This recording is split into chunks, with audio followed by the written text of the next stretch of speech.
There's a little secret about the new Sydney Glace Bay riding boundaries that supporters of Anna Manley might want to know about, and Mike Kelloway's team might want to keep on the down low.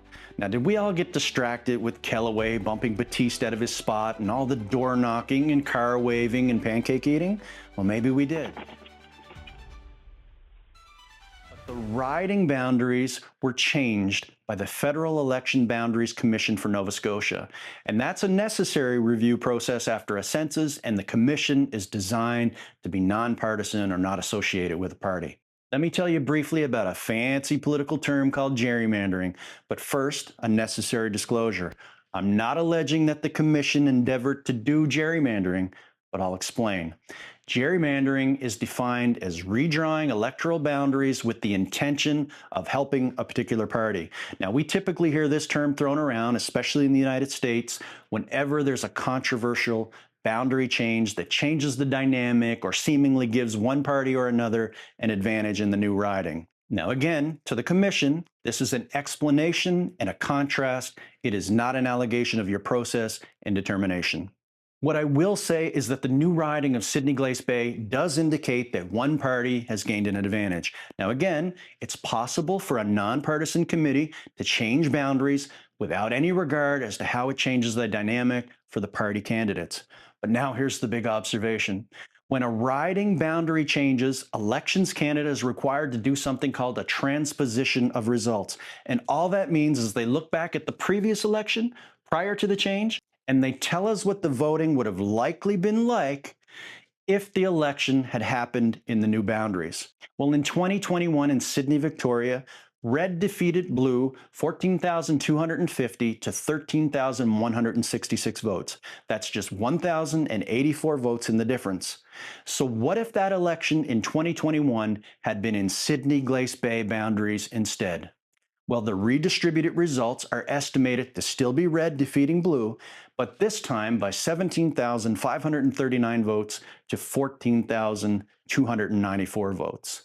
The win with the redistribution would be by a margin of 3,245 votes in the difference, and that's 3 times as much a margin of victory for Team Red.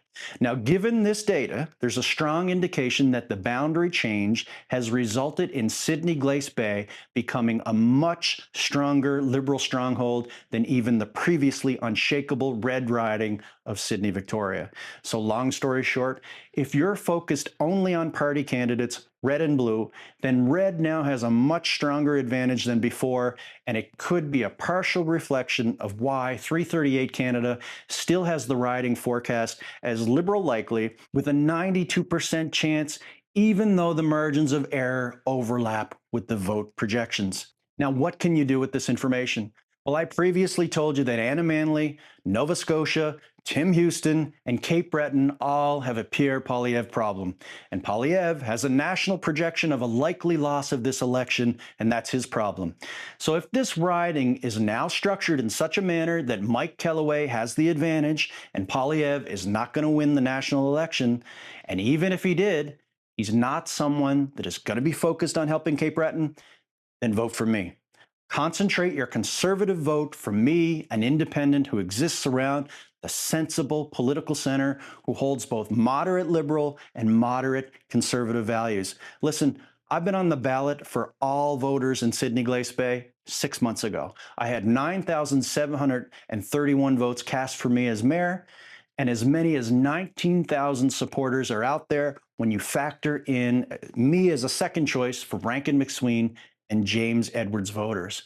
I can draw support from voters with any political leaning. I have no party leaders to muzzle me or give me directives on what I can or can't support. Let's take the support that I have and shift your support for Anna, who is deep in a riding geared to stay red, even more so than before, who's on Team Blue, who's projected to lose the election. Well, shift your support to me and give me a chance to defeat Mike Kelloway.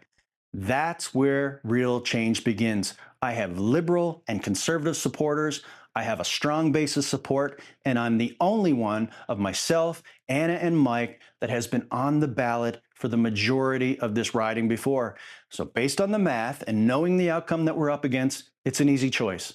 Reject red, reject blue, because both of them rejected seeking equalization funding. We need to lower our taxes and to create a housing boom. Reject them, support me, I'll come up the middle, and we'll win this election.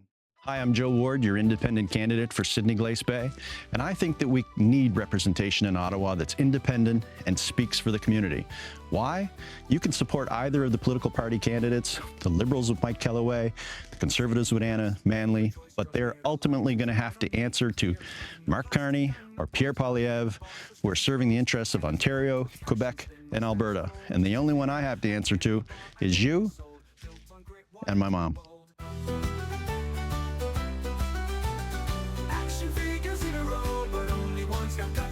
To Ottawa with passion and solutions mine. Joe Ward knows what's on the line.